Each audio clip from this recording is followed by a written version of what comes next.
Iya, selamat pagi. Selamat pagi, Salam sejahtera Bapak. untuk kita semua adik-adik sekalian. Di pagi ini kita akan masuk dalam perkuliahan. Semoga kita semua dalam keadaan sehat untuk bisa mengikuti perkuliahan di hari ini. Nah, pada pertemuan kita di pagi hari ini untuk mata kuliah Ekonomi Sumber Daya Manusia, kita akan membahas tentang keseimbangan permintaan dan penawaran tenaga kerja. Materi ini penting karena akan membantu kita memahami bagaimana tingkat upah dan jumlah tenaga kerja yang terserap dalam bentuk pasar kerja.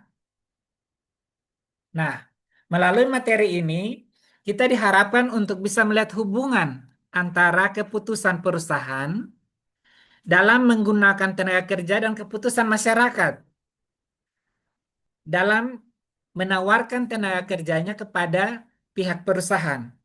Kita juga akan membahas perubahan keseimbangan, baik pasar kompetitif maupun juga pasar monopsoni, serta penerapannya dalam kasus nyata yang terjadi di dalam pasar tenaga kerja. Saya berharap pada akhir pembelajaran, saudara-saudara sekalian ada di mahasiswa mampu untuk menjelaskan konsep membaca kurva, baik itu kurva permintaan maupun juga kurva penawaran tenaga kerja, dengan menggunakan konsep tersebut untuk bisa menganalisis persoalan ketenagakerjaan yang terjadi di lapangan.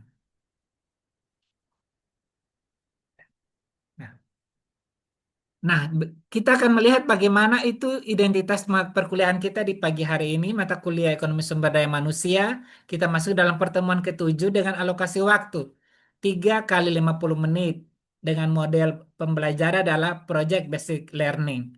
Di sini sub CPMK-nya mahasiswa diharapkan memahami terjadinya keseimbangan di pasar tenaga kerja melalui interaksi antara permintaan dan penawaran tenaga kerja, baik pada pasar kompetitif maupun juga pada pasar monopsoni. Dengan alur pembelajaran dimulai dengan konsep dasar, berikut adalah kurva keseimbangan baik tenaga kerja supply dan demand, tetapi juga yang berikut adalah analisis kasus yang terjadi di lapangan, dan yang terakhir adalah proyek dan refleksi untuk kita memahami konsep di pasar tenaga kerja. Nah, di sini artinya kita sebagai mahasiswa diharapkan untuk bisa mendengar dan memperjelas, tetapi juga mengemukakan pendapat, membaca perubahan kurva, serta menyusun analisis kelompok berdasarkan sektor pekerjaan yang nyata dari ke-9 atau ke-17 sektor PDRB ataupun juga sektor-sektor swasta yang terjadi di lapangan maupun juga yang terjadi di kehidupan pekerjaan baik sebagai tenaga kerja ataupun juga sebagai perusahaan yang mengelola tenaga kerja. Nah, di sini kita akan melihat tentang pasar tenaga kerja dengan dua pelaku utama. Ada pasar dari sektor rumah tangga, tapi juga ada sektor perusahaan atau pemberi kerja. Nah, di sektor tenaga kerja sebagai pekerja atau sektor rumah tangga sebagai pekerja, kita akan melihat bagaimana menawarkan waktu, tenaga, dan keterampilan dengan tujuan untuk memperoleh upah atau pendapatan atau income atau salary. Nah, di situ hubungan dengan pasar tenaga kerja adalah di situ adalah tempat pertemuan antara permintaan dan penawaran tenaga kerja antara calon tenaga kerja dengan perusahaan. Itu yang disebut dengan pasar tenaga kerja. Nah, di sisi perusahaan atau pemberi kerja, dia berusaha untuk meminta tenaga kerja untuk bisa melakukan proses produksi. Dengan demikian, ketika proses produksi itu berjalan, akan membayar upah sebagai balas jasa bagi seorang tenaga kerja. Nah, keseimbangan terjadi ketika jumlah tenaga kerja yang diminta perusahaan sama dengan jumlah tenaga kerja yang ditawarkan. Supply dan demand dalam tenaga kerja itu akan berlangsung dalam keseimbangan ketika pekerja dengan tingkat upah akan bertemu dengan pada titik keseimbangan tertentu. Nah, yang pertama kita akan melihat bagaimana itu permintaan tenaga kerja. Nah, kalau disebut dengan permintaan tenaga kerja, di sini yang disebut sebagai permintaan tenaga kerja adalah bagaimana lowongan pekerjaan tersedia. Perusahaan berusaha untuk membuka lowongan kerja untuk bisa mendapatkan tenaga kerja yang sesuai dengan kriteria dengan spesifikasi dan skill yang dibutuhkan. Nah, kalau kita berbicara tentang kurva permintaan tenaga kerja, kurva permintaan tenaga kerja menurun apabila tingkat upah naik. Nah, kenapa sampai ketika kurva permintaan tenaga kerja turun tetapi tingkat upah naik, itu terjadi apabila ketika tenaga kerja melakukan eh, tindakan produksi atau produktivitas tenaga kerja, dia akan dinilai dengan tingkat upah. Tingkat upah naik ketika tenaga kerja melakukan kegiatan produksi dengan produktivitas tenaga kerja yang tinggi. Jadi perusahaan akan memberikan eh, balas jasa sesuai dengan produktivitas tenaga kerja yang diberikan.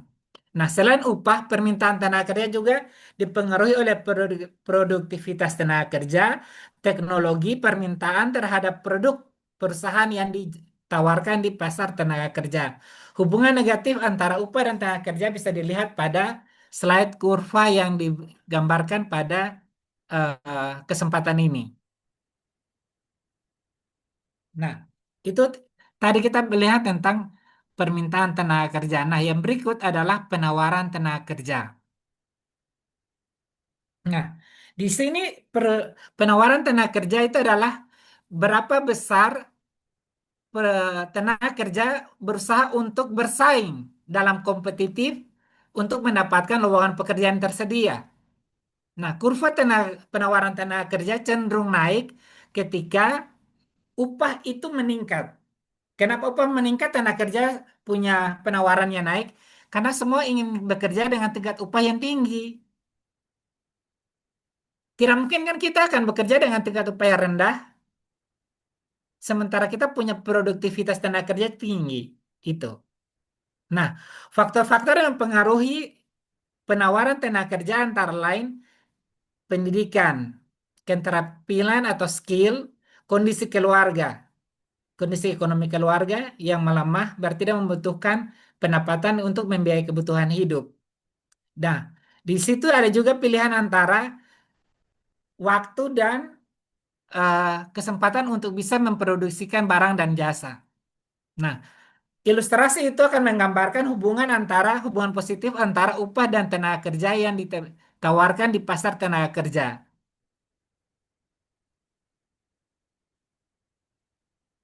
Nah, kita akan melihat bagaimana titik keseimbangan di pasar tenaga kerja, supply dan demand-nya pada saat terjadi keseimbangan itu bagaimana. Nah, poin yang terpenting di sini adalah titik E. Titik E ini adalah titik keseimbangan. Nah, ketika titik keseimbangan adalah titik pertemuan antara kurva permintaan dan penawaran supply dan demand tenaga kerja. Ditentukan oleh weight adalah upah. Upah keseimbangan di mana tenaga kerja dengan produktivitas yang tinggi. Dan L adalah labor atau tenaga kerja itu sendiri. Nah, pada titik W dan L itu bertemu, itu yang disebut dengan titik keseimbangan. Pada titik ini jumlah tenaga kerja yang diminta sama dengan jumlah tenaga kerja yang ditawarkan. Jadi lowongan pekerjaan yang tersedia, tenaga kerja yang terserap itu akan berpengaruh kepada keseimbangan.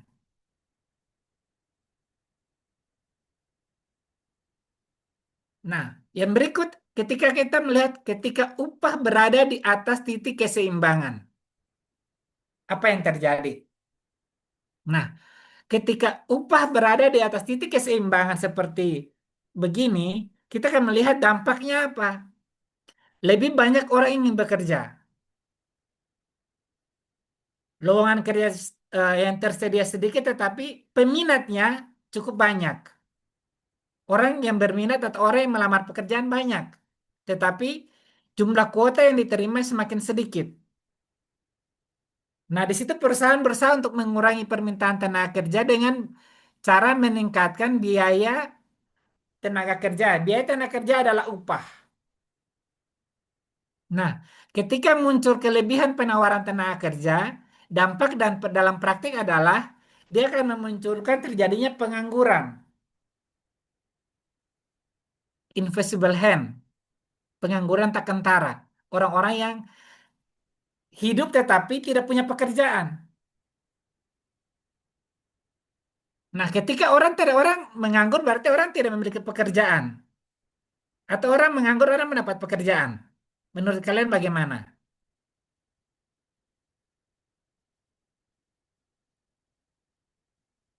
Jadi saat kita disebut sebagai pengangguran, kita orang-orang yang tidak memiliki pekerjaan sama sekali.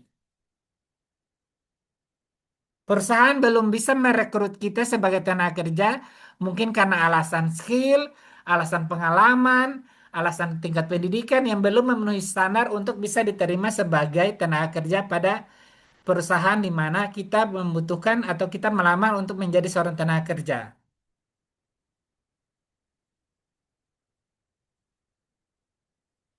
Yang berikut adalah perubahan keseimbangan permintaan tenaga kerja apabila tingkat tenaga kerja itu semakin meningkat.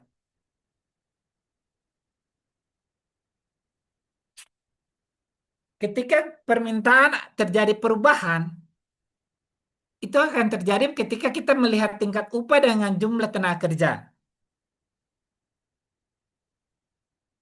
Ketika tenaga kerja semakin banyak, berarti otomatis dia harus melihat dia punya terjadi efisiensi dan efektivitas tenaga kerja.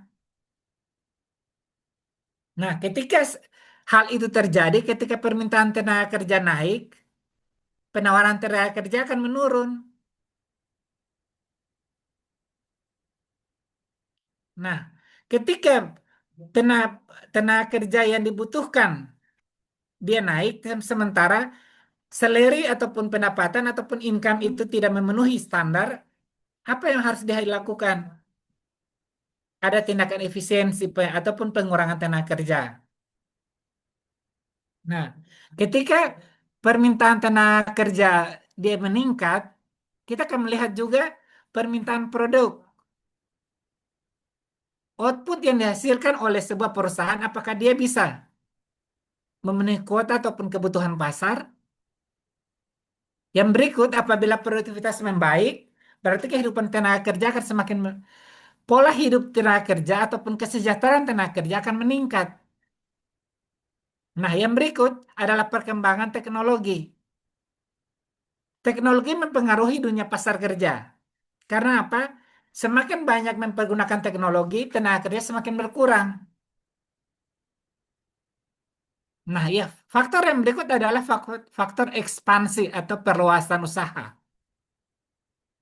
Ketika faktor ekspansi terjadi, terbuka kesempatan untuk membuka cabang-cabang di tempat lain, itu otomatis tenaga kerja yang dibutuhkan semakin ada. Lowongan semakin meningkat, lowongan semakin besar, kesempatan kerja untuk melamar bisa semakin meningkat. Tetapi kita butuh persaingan kompetitif. Nah, ilustrasi itu menggambarkan bahwa ketika permintaan tenaga kerja kita semakin meningkat, dia harus dibarengi dengan produktivitas tenaga kerja yang baik, perkembangan teknologi, dan juga ekspansi usaha.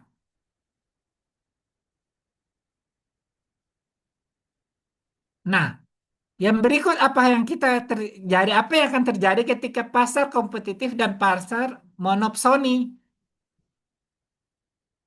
Nah, apa itu pasar kompetitif? Di sini digambarkan bahwa pasar kompetitif itu banyak pekerjaan yang dikerjakan, banyak pencari kerja, tetapi pilihan pekerjaan relatif lebih banyak. Lowongan kerja terluas ada, tetapi dia lebih kompetitif. Nah, upah yang ditawarkan dalam bentuk kekuatan modal untuk permintaan dan penawaran tenaga kerja dia lebih mudah. Kenapa? Karena pekerja akan ketika kompetitif, kompetitif itu kan persaingan. Tenaga kerja akan kembali berpikir untuk bisa mendapatkan lapangan kerja yang tersedia yang lebih baik dengan upah yang semakin tinggi karena ada kompetitif, kompetensi, ada persaingan usaha.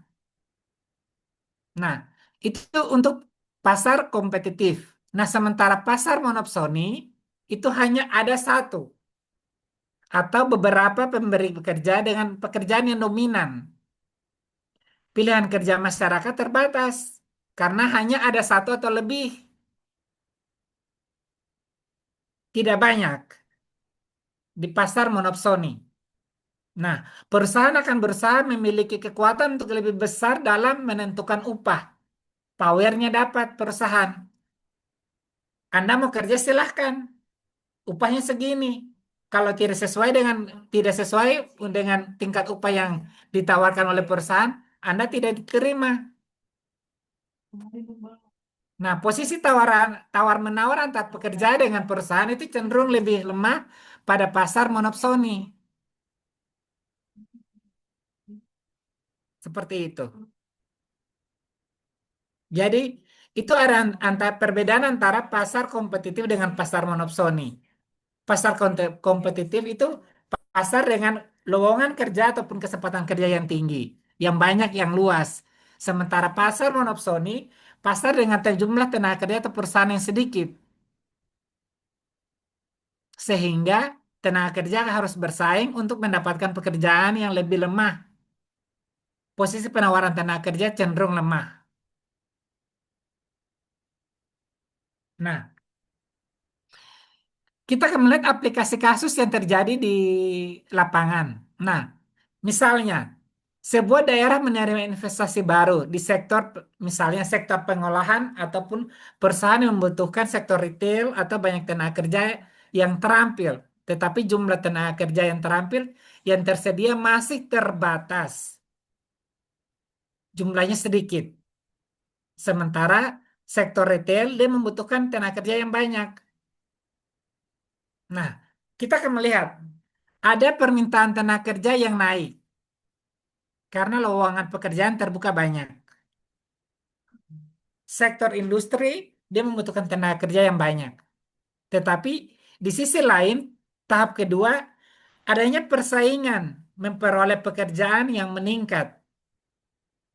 Ketika persaingan memperoleh pekerja yang meningkat, ada kompetisi, seleksi yang lebih selektif. Kenapa seleksi yang lebih selektif? Karena perusahaan akan menerima karyawan dengan skill dan pengalaman yang memadai sesuai dengan job desk yang dibutuhkan. Nah, yang berikut, upah cenderung naik. Upah yang tinggi akan membuat tenaga kerja tertarik ataupun berminat untuk bisa diterima di perusahaan yang bersangkutan.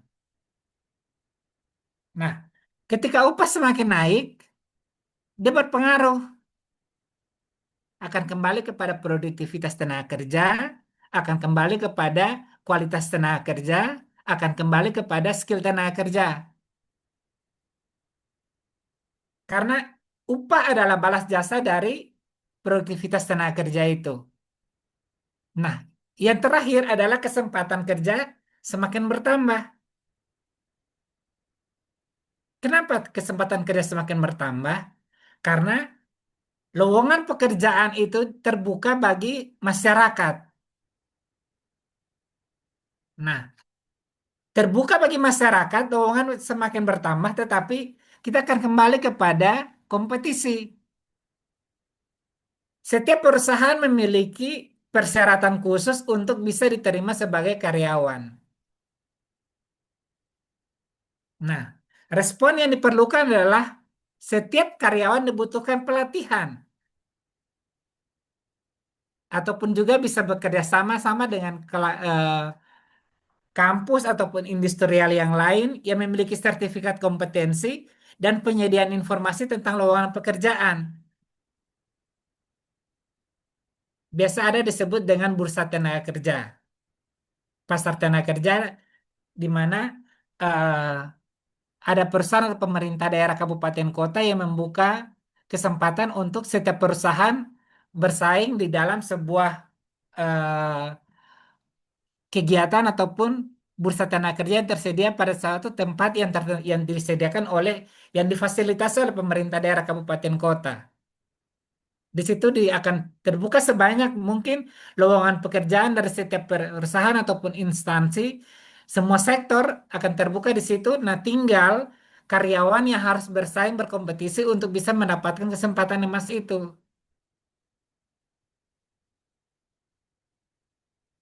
Nah, yang Yang berikut berikut adalah adalah aktivitas aktivitas project project. based learning. Nah, di sini ada tugas yang harus diberikan untuk kelompok ataupun individu. Nah, saya harus berusaha untuk adik-adik bisa memahami konsep ini. Tugasnya adalah pilih salah satu sektor pekerjaan yang ada di sekitar Anda, baik itu sektor retail ataupun industrial. Nah, setelah itu Anda melakukan identifikasi faktor yang mempengaruhi ataupun yang menggeser permintaan tenaga kerja. Setelah melakukan identifikasi faktor yang bergeser permintaan tenaga kerja, kita akan juga mengidentifikasi faktor yang akan menggeser ataupun mempengaruhi penawaran tenaga kerja. Jadi ada faktor permintaan tenaga kerja, ada faktor permintaan dan penawaran tenaga kerja. Supply dan demand tenaga kerja itu akan dipengaruhi oleh apa? Nah, setelah tugas itu dikerjakan, simpulkan dengan dampak yang tersedia. Nah, apakah dampak yang tersedia ataupun dampak terhadap upah dan kesempatan kerja yang ditawarkan oleh perusahaan ataupun industrial itu bisa membuat karyawan ataupun masyarakat tertarik atau tidak. Nah, setelah itu Anda harus membuat rekomendasi ataupun kebijakan polisi daripada sebuah keputusan untuk bisa memilih pasar tenaga kerja ataupun sektor yang dibutuhkan ataupun yang diminati oleh setiap eh, labor atau tenaga kerja itu. Nah, output apa yang didapat? Yang pertama adalah satu lembar analisis singkat, satu lembar diagram keseimbangan antara permintaan dan penawaran tenaga kerja, supply dan demand, dan satu rekomendasi kebijakan. Rekomendasi kebijakan seperti apa? Rekomendasi kebijakan itu adalah merupakan keputusan dari perusahaan untuk bisa mendapatkan tenaga kerja dengan kriteria, dengan ketentuan, dengan persyaratan yang telah tersedia di perusahaan yang bersangkutan tergantung daripada CV ataupun curriculum vitae daripada kandidat calon karyawan. Nah, apa yang jadi penilaian?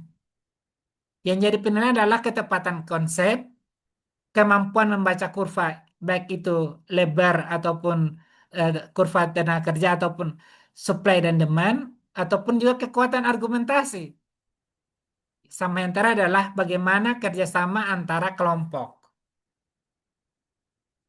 Jadi kompetisi tetapi tidak bisa mengkesampingkan kerjasama antar kelompok karena pada saat masuk menjadi tenaga kerja ada bidang ataupun sub bidang yang bekerja bersama, tidak bisa bekerja secara individu.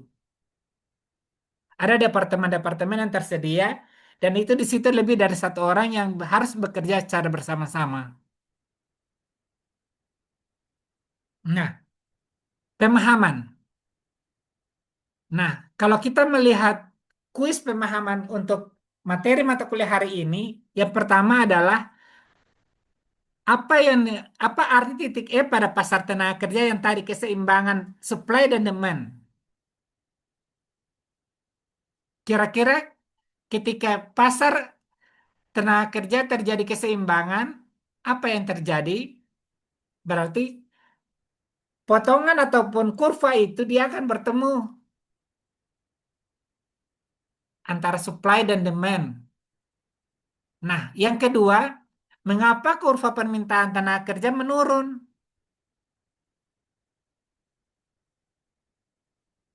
Saat kurva permintaan tenaga kerja menurun berarti dipengaruhi oleh lowongan kerja yang tersedia.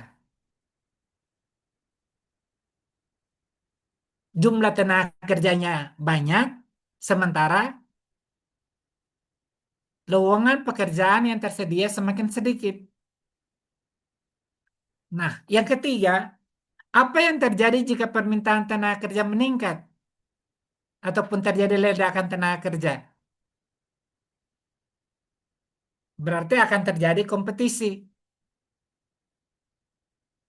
Calon karyawan ataupun kompetitor, dia akan melihat, akan menilai karyawan yang memiliki skill, karyawan yang memiliki pengalaman, karyawan yang memiliki tingkat pendidikan, karyawan yang memiliki produktivitas yang baik, itu akan menjadi pertimbangan khusus untuk bisa menyerap tenaga kerja jika jumlah tenaga kerja semakin meningkat. Nah, yang keempat, mengapa pada pasar monopsoni melemah sementara posisi tawaran tenaga kerja, apakah yang terjadi? Nah, ketika pasar monopsoni ataupun pasar tenaga kerja yang tersedia hanya lebih satu atau dua, berarti pilihan itu akan kembali ke tenaga kerja. Saya mau kerja di sektor retail, saya mau kerja di sektor industrial, saya ingin kerja di sektor jasa, tetapi dia tidak tersedia. Yang tersedia adalah sektor yang tidak saya butuhkan ataupun skill saya tidak ada. Nah, itu akan kembali decision making ataupun pengambilan keputusan itu kembali kepada setiap tenaga kerja ataupun calon karyawan ataupun tenaga kerja yang ingin melamar ataupun ingin berkompetisi. Nah, sehingga dia kenapa dia lemah? Karena pasarnya cuma satu atau dua perusahaan ataupun satu atau dua sektor industrial. Nah, dari materi yang disajikan di hari ini, ada rangkuman ataupun resume dari materi permintaan dan penawaran tenaga kerja. Yang pertama, pasar tenaga kerja mempertemukan perusahaan sebagai pihak yang meminta tenaga kerja dan pekerja sebagai pihak yang menawarkan tenaga kerja. Jadi pertemuan antara antara perusahaan dengan tenaga kerja adalah bursa tenaga kerja atau pasar tenaga kerja. Nah, yang kedua, permintaan tenaga kerja berhubungan negatif dengan upah, sedangkan penawaran tenaga kerja berhubungan positif dengan upah. Kenapa demikian? Karena apabila tenaga kerja dengan jumlah tenaga kerja jumlah jam kerja yang tinggi sementara tingkat upah yang rendah, itu akan mempengaruhi. Sedangkan penawaran tenaga kerja yang berhubungan positif dengan dengan upah, yaitu apabila tenaga kerjanya jumlah tenaga kerjanya jam kerjanya tinggi, upahnya tinggi, berarti dia akan mempengaruhi hubungan positif. Tenaga kerjanya besar, tenaga kerjanya tinggi, upahnya tinggi, positif. Tenaga kerjanya rendah, upahnya tinggi, negatif. Itu. Nah, yang ketiga, keseimbangan terjadi pada wage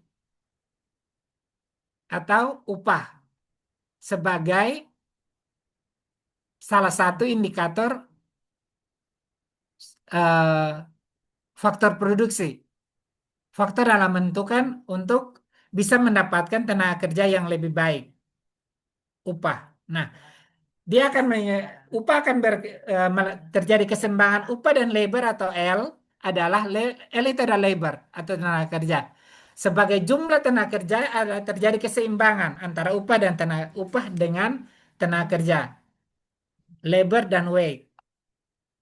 Nah, yang berikut keseimbangan dapat berubah karena pergeseran permintaan dan penawaran tenaga kerja di pasar tenaga kerja. Kenapa terjadi pergeseran bisa bisa semakin meningkat atau bisa menurun itu terjadi daripada supply dan demand.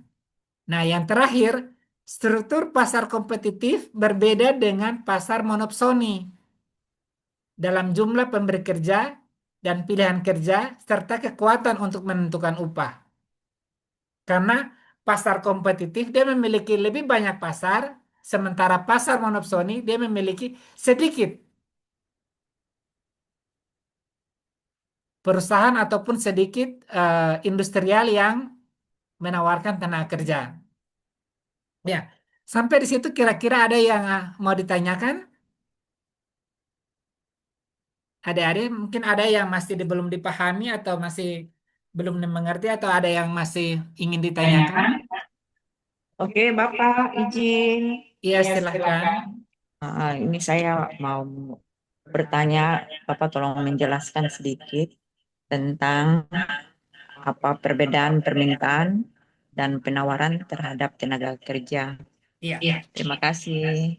Oke, terima kasih pertanyaan yang bagus, yang menarik. Ya, kita akan melihat permintaan dan penawaran tenaga kerja. Nah, ketika permintaan tenaga kerja meningkat, itu disebabkan karena jumlah perusahaan menawarkan tenaga kerja dengan lowongan kerja yang banyak. Itu untuk permintaan. Sementara penawaran tenaga kerja akan dipengaruhi oleh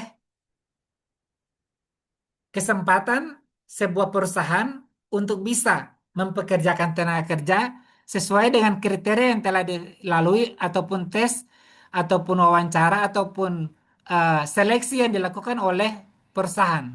Sehingga ketika penawaran tenaga kerja semakin meningkat, sementara permintaan tenaga kerja sedikit, itu akan disebut dengan butuh kompetisi ataupun kompetitif. Jadi karyawan harus lebih selektif dalam menentukan arah mana. Kembali kepada dia punya kepribadian. Kepribadian dalam hal apa? Dia menilai dia punya skill, dia menilai dia punya tingkat pendidikan, dia menilai dia punya pengalaman. Ada lagi yang mau ditanyakan atau masih sudah dipahami tentang konsep ini?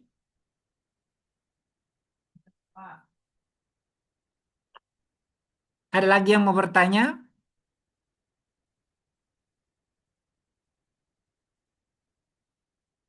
Ya. Sekarang kalau belum ada yang bertanya, Bapak ingin bertanya.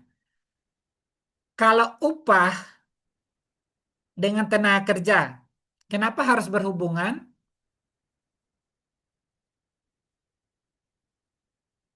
Ada yang ingin bisa menjawab? Orang kerja membutuhkan upah kan tidak?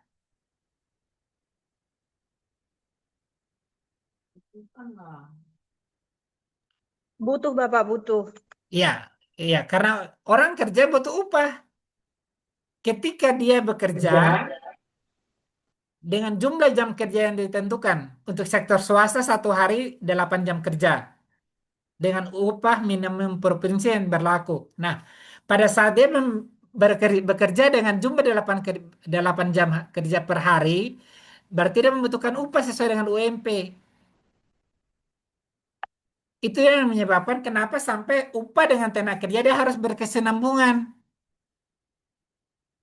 Ketika tenaga kerja bekerja sesuai dengan jumlah jam kerja, dia harus mendapatkan upah atau balas jasa sesuai dengan dia punya tingkat produktivitas tenaga kerja, jumlah jam kerja yang tersedia.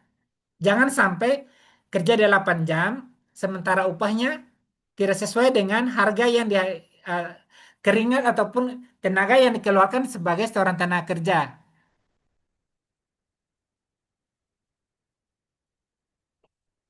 Ada lagi yang mau ditanyakan?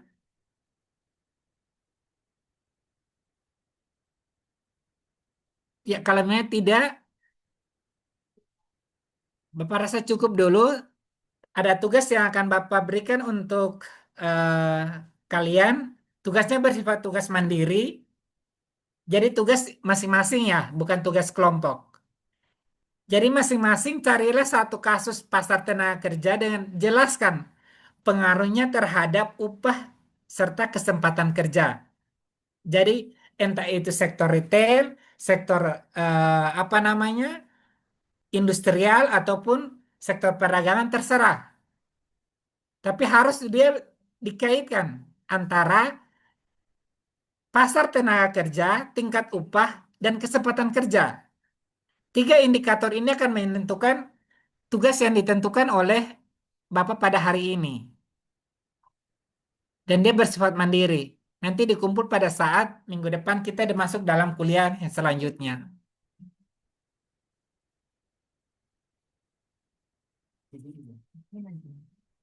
Ya, kalau memangnya tidak ada lagi yang mau ditanyakan atau mau yang disampaikan, semua sudah bisa dipahami untuk konsep pemasaran, eh, penjelasan tentang permintaan dan penawaran tenaga kerja di pokok bahasan hari ini, pertemuan ketujuh. Bapak rasa cukup sampai di sini.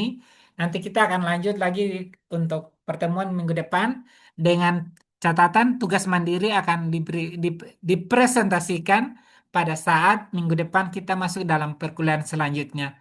Untuk itu, Bapak ucapkan terima kasih untuk waktu dan kesempatan dan perkuliahan di hari ini untuk komunikasi dan interaktif yang baik. Bapak ucapkan Ya. terima kasih. Selamat siang untuk kita sekalian. Selamat siang, Bapak. Terima kasih, Bapak. Iya. Selamat siang, Bapak. Terima kasih banyak. Terima kasih, Bapak.